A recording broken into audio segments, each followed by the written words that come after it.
Welcome to the Canadian edition of Gospel Truth with Andrew Womack, celebrating 55 years of ministry.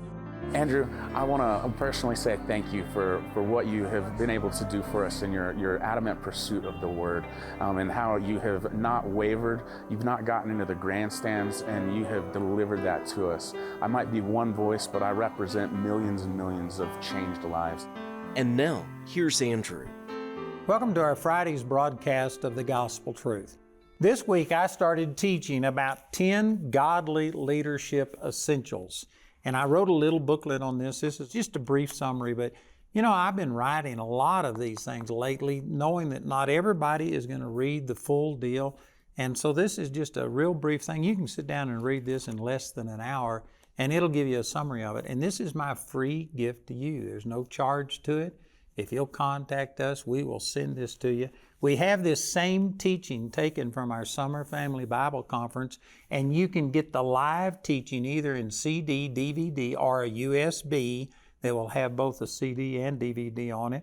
And then I also have the teaching that is taken directly from our television program, and you can get a USB or you can get the CDs or DVDs that were this teaching from our TV. But this little booklet is our gift to you, and I would really encourage you to get it. Real quickly, in case you've missed any of this, let me just say that I'm teaching on leadership, godly leadership, and saying that it really all comes from a relationship with God. I have never purposely pursued being a leader. It's never even entered my thought process. I've never been to seminars. I've never done those things, and yet I have become a leader because I'm a follower of Christ. It says in 1 Corinthians chapter 11, verse 1, the Apostle Paul said, "Follow me as I follow Christ." A true godly leader is a good follower. The best followers of Jesus make the best leaders. And so everything, I've got 10 things I'm going to be talking about, but all of them are really just different facets of having a relationship with God. If God is the most important thing in your life, and if you have put Him absolutely first, Romans 12:1, if you've become a living sacrifice, then God is going to start working His nature and His character on the inside of you. And as He does, He's going to put you in a position of leadership because He wants to lead people towards those kind of things. And it's just really, this is a teaching on relationship with God and what relationship with God will produce. But I've broken it into 10 little steps because most people would rather have that than they had just here teaching on relationship with God. But I'll give away a clue here. It's really just everything you need is in your relationship with God. The second thing that I'm teaching is that humility is a necessity for godly leadership, and humility is just a byproduct of a true relationship with God. If you are a prideful person, and again, I spent a lot of time the last few days defining that, saying that pride is not just arrogance, thinking you're better than everybody else. It can be independence. You just being dependent upon yourself and independent from God. You taking care and worrying about things is pride. And I dealt with all of those things. If those things are operating in your life, it's because you have a deficiency in your relationship with God. He told you to cast all of your care over upon Him, and so humility would just be an automatic byproduct. Now I want to talk about character and integrity. If you're going to be a godly leader, you need some character and integrity, and I tell you, this is missing big time in most people that we call leaders. I haven't really emphasized this a lot, but some people think, well, I'm not a leader. But every one of us are a leader in some way or fashion. There's people that look to you. I tell our students, that some of them think, I'm not a leader. I'm just here, I'm not leading anybody. But when they leave school, they go out with their lanyard on that shows they're a Charis Bible College student, or we've got vests that have Charis Bible College on it, or they have a sticker on their car, and they go out and they buy food, or they buy groceries, they buy gas. They are interacting with people in the community, and whether they know it or not, they are influencing people either for good or for bad. And I have had some people come and compliment me on a lot of our students and say, man, the Charis students are the hardest workers, they're the nicest people, they're the biggest tippers. But then I've had other people come and they notice how you act. So you are influencing people. You may not be on television. You may not be the one that's behind the pulpit. You may not be the major leader, but every one of us influences people. And that's all really that leadership is. They're just varying degrees of influence. So whether you want to admit it or not, you are a leader. You are influencing somebody, your own family, your people that you go to church with, the people that you work with, the people that you do business with every single day, your neighbors. You are influencing somebody. And in order to be a godly leader, you need to have character and integrity. And again, people that don't know the Lord, people that don't have a relationship with God, they just do not have the same standard of integrity that a Christian does. This is one of the things that's happening in our society. You know, the temptation from the serpent when he came to Eve was he tempted her and says, if you eat of this tree, you will be like God. You can be a God, knowing good and evil. You know, most people wouldn't phrase it this way, but this is what's happening in our society today. The Bible says that homosexuality is a sin, it's an abomination, and yet people today are saying, oh no, that's not right. We are proud of it. We are coming out of the closet. And they are bragging and holding parades. You know what they've done? They've made themselves God. They've rejected God, and they've established their own standards that now transgenderism, giving little children hormones blocker and sex reassignment surgery. I tell you, that's demonic. It's demonic. It is not even up for debate. That is demonic. There has only been 2 genders in the history of the world up until just the last generation, and now there's up to anywhere from 20 to 30% of grade school kids that are saying that they feel like they're in the wrong body. That has never happened in recorded history, and it's perverse, and it's destroying people. It's wrong. And that's making themselves God. That is no character and integrity. They have made themselves God. If you're going to be a godly leader, it really comes from a relationship with God, which if you have the proper relationship with God, you will humble yourself and you will make Him God, and you will exalt His opinion above your own, and you won't exalt yourself. And when you do that, when you have an intimate relationship with God that has caused you to humble yourself and put God ahead of yourself, to put others ahead of yourself, like it says in Philippians chapter 2, that we should esteem others better than ourselves. When you have that kind of relationship and that kind of humility to where you are not promoting and exalting yourself, but you're putting God and others first, that will produce character and integrity. And you could say it this way, the people that today that are in a lot of leadership positions, they don't have character and integrity because they don't have relationship with God, and because they haven't submitted themselves to God and His Word. They have exalted themselves and made themselves God. This is what's happening. We've got people running around with a God complex, and they think that they have the right to pick and choose and to overturn thousands of years of history, and they can just do things differently. It's wrong. You need character and integrity. Let me read this verse to you out of Proverbs chapter 11. And in verse 3 it says, the integrity of the upright shall guide them, but the perverseness of transgressors shall destroy them. You know, the way I interpret that is, it's like when you have a relationship with God to where you love God, you have submitted yourself, you've humbled yourself, and you've come under Him, and you've yielded your life. You're a living sacrifice. That puts boundaries in your life. If God is God and you aren't, and if you've submitted yourself and you are going to promote Him, well, then that puts boundaries in your life. This Word gives us boundaries. That, you know what, homosexuality is out of bounds for me. Transgenderism is out of bounds for me. Hating a person is out of bounds for me. Lying and stealing is out of bounds. Murder is out of bounds. It puts limits in my life. And I don't have to get up and decide every day, am I going to be following God today? I made the decision 55 years, actually it was 65 years ago when I got born again, but 55 years ago when I made a total commitment of my life to the Lord. I haven't done it perfectly. Somebody watching this may think, so you're saying that you never miss it. No, that's not what I'm saying. But my commitment is to God first over myself or anything. And That's my commitment, and to the best of my ability, that's what I try and live. And because I've done that, it just puts boundaries in my life. I'm not going to do certain things, and I don't care what happens.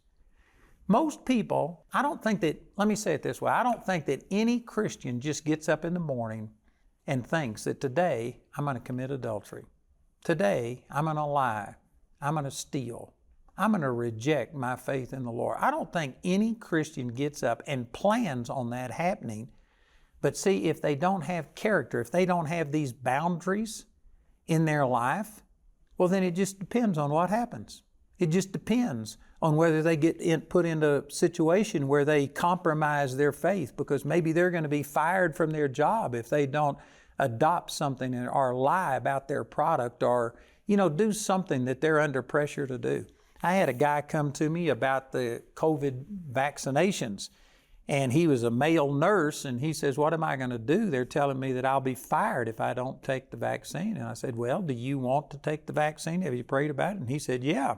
And he says, I don't believe God wants me to take it. And I said, well, then don't take it. And he said, but they'll fire me. I don't even think that way. If God told me not to do something, it doesn't matter what the consequences are. The founders of our nation, John Quincy Adams, he said that duty is ours, results are God's. Man, that's a great statement.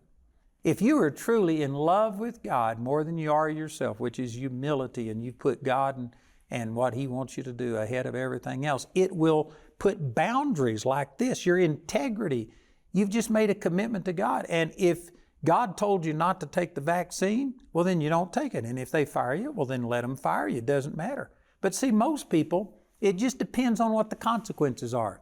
They determine what's right or wrong based on consequences.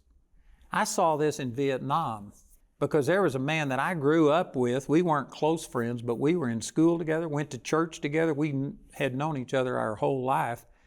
And so we both had the same background. We both had the same teaching, but I had committed myself to God regardless, and he hadn't. And as a result, when he got in Vietnam and there was booze and there was dope and there was sexual sins and things like this, he got caught up in those things. And the reason was because we were in Vietnam. Who would know about it? See, back in the States, he wouldn't have done those things because he would have been held accountable. Other people would have known about it. But in Vietnam, everybody was doing it. And so who's going to say anything about it? Matter of fact, I was the one that was being criticized because I wouldn't do the drugs and the sex and all the other stuff. And so he was pressured, and he wound up committing adultery and or fornication and doing those things. And it's not that he wanted to do it, but he didn't have any boundaries. He didn't have character because his relationship with God was wanting. He was exalting himself, and he would do whatever it took to be accepted with the other people and things like this. And that led to a lack of character and integrity. Character and integrity isn't just a strong-willed person saying, I'm going to be this. No, it really comes from God. It's like Joseph over in the 39th chapter of the book of Genesis. The master's wife pressured him multiple times, trying to get him to commit sexual immorality with her, and said, nobody will find out. And did you know he was a slave? He had been rejected by his family, sold into slavery. He was in a foreign country. Nobody would have known. But he said in Genesis chapter 39, how could I do this great wickedness and sin against God? It wasn't a matter of whether you got caught or not. It was a matter of you have a relationship with God. See, every one of these things that I'm listing, these 10 things, it really just is a result of your relationship with God. If you don't have a relationship with God, I can guarantee you Satan is going to put you in positions where there's pressure on you to compromise and to do something different. And if it's just because of consequences, then I guarantee you'll get into a position where somehow or another you think, I could get away with this. Nobody will ever find out. And so people go do things in secret. But see, if you have integrity and character that came from your relationship with God, well, then whether anybody else ever finds out or not isn't the issue. It's about your personal relationship with God. And I cannot go out and violate things because I've made a commitment to God. It's not just a commitment. It's not just my stubborn will being set in a certain direction. It's relationship. You know, when David sinned against God by committing adultery with Bathsheba and then murdering her husband, in 2 Samuel chapter 12, when Nathan rebuked him for it, he spoke in the stead of the Lord, in the name of the Lord to David, and he said, "How could you have done this and have despised me?" Did you know most people would think that, well, David, he didn't despise God. He just saw a beautiful woman naked, bathing herself. He got into lust. It was just emotions. He let his emotions overcome him. No, God said, "You've despised me." That's what it really boils down to. When I was in Vietnam, I was the only person out of our whole company, 200 people that I'm aware of, that didn't do dope, that didn't get drunk, that didn't have sex with the prostitutes that they brought in.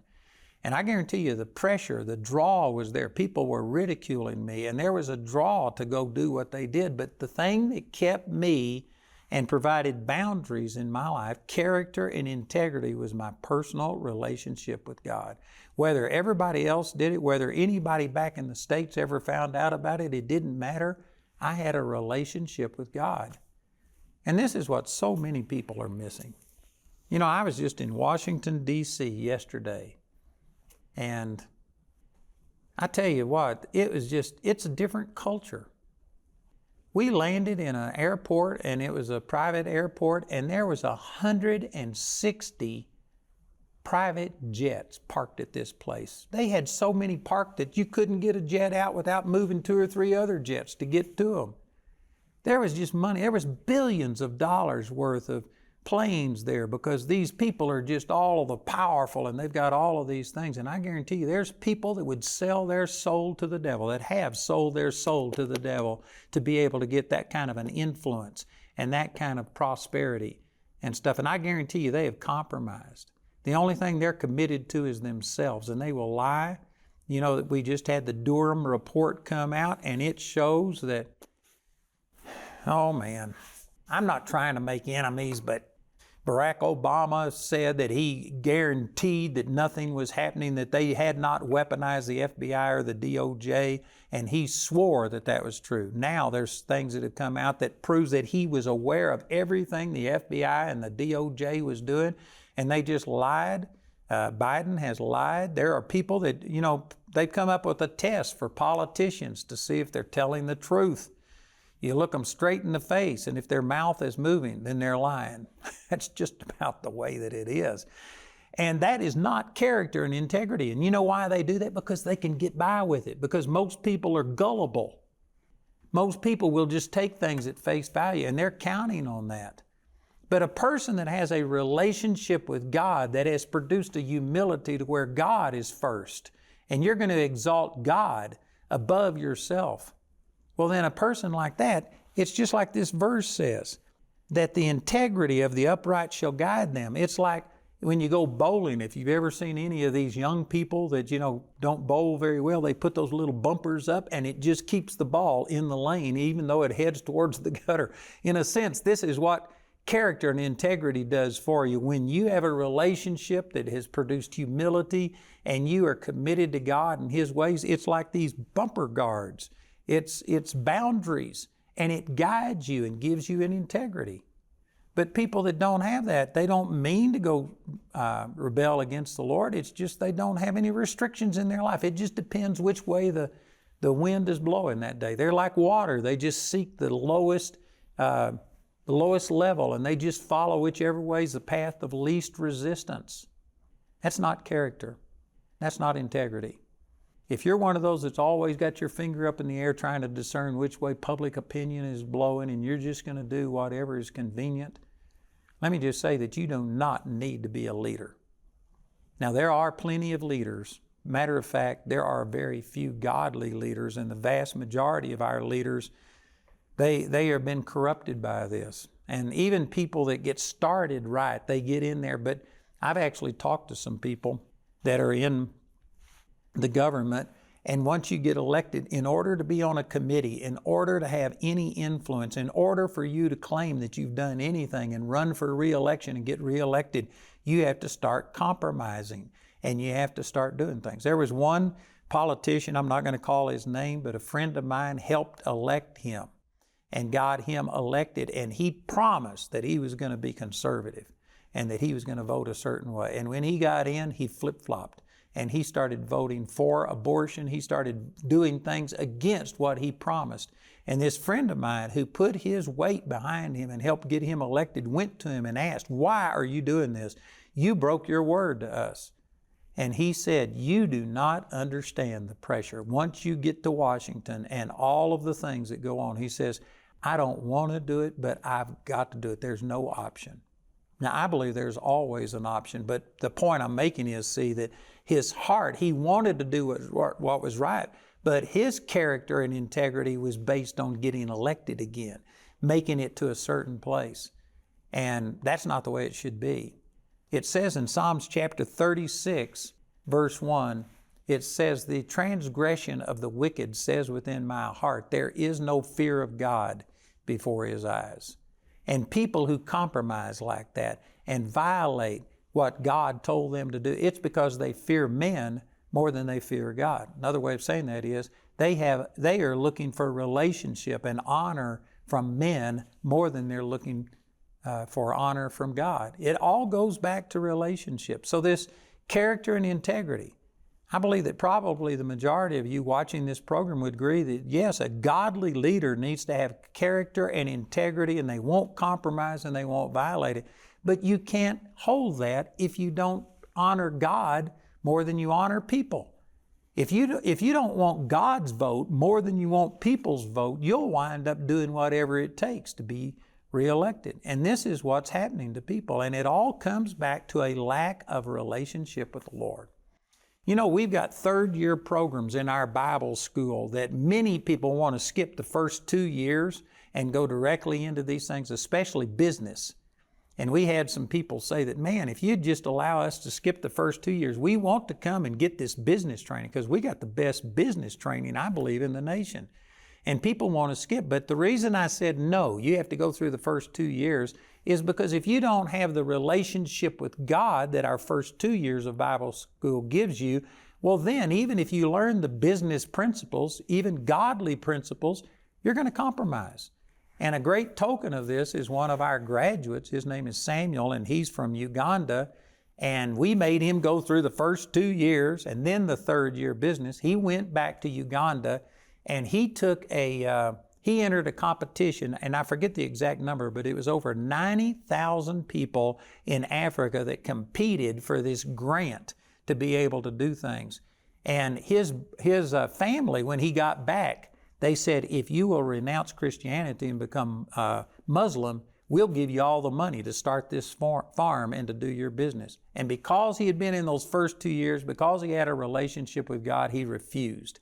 And you know, he entered that contest with over 90,000 people, won over 90,000 people, and got the money to start his business that way. But see, if he hadn't have had the character that came from relationship, he would have compromised and done whatever to accomplish that.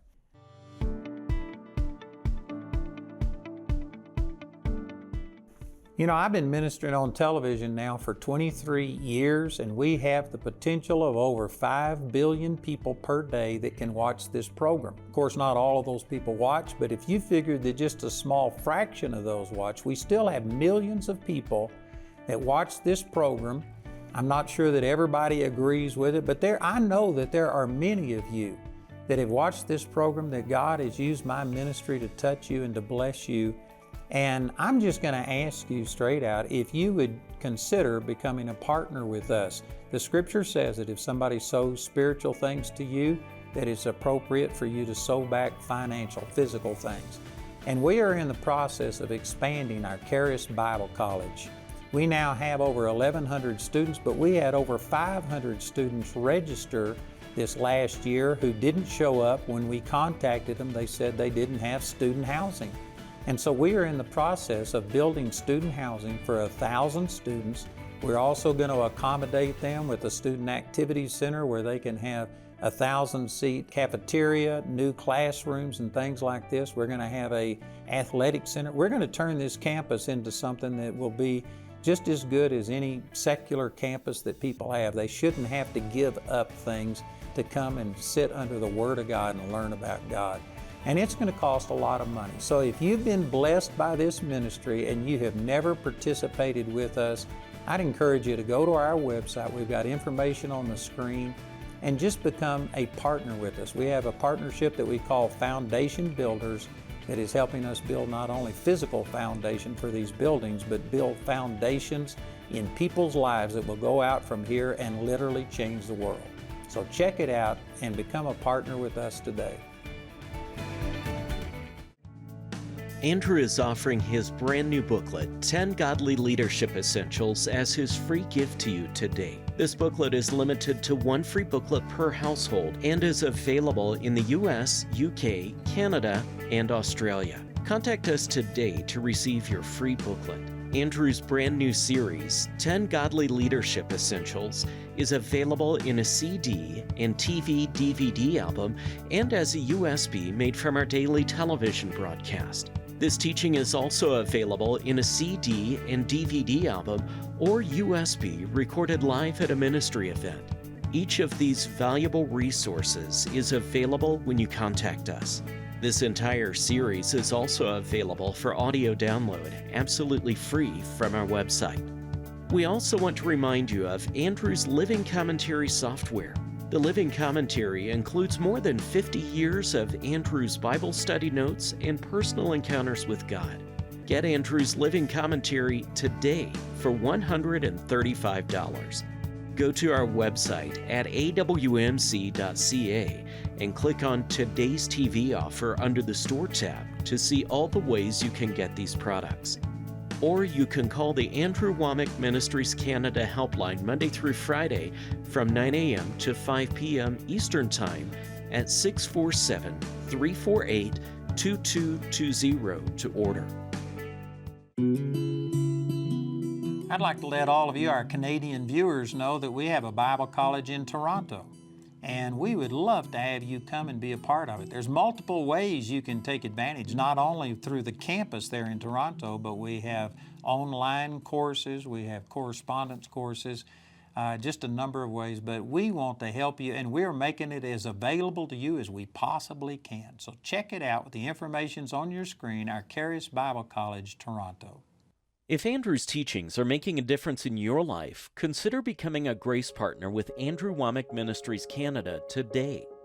If you'd like to become a grace partner today, go to awmc.ca or call our helpline Monday through Friday from 9 a.m. to 5 p.m. Eastern Time at 647-348-2220. Also, to learn more about the vision and mission of Andrew Wommack Ministries Canada, be sure to visit our website at awmc.ca. While there, you'll also find details about all of the products available and be able to access many of Andrew's teachings absolutely free. You can listen to them while you're online or download them for later and listen on the go. Remember, that's awmc.ca. Thank you for your support, and we look forward to hearing from you today.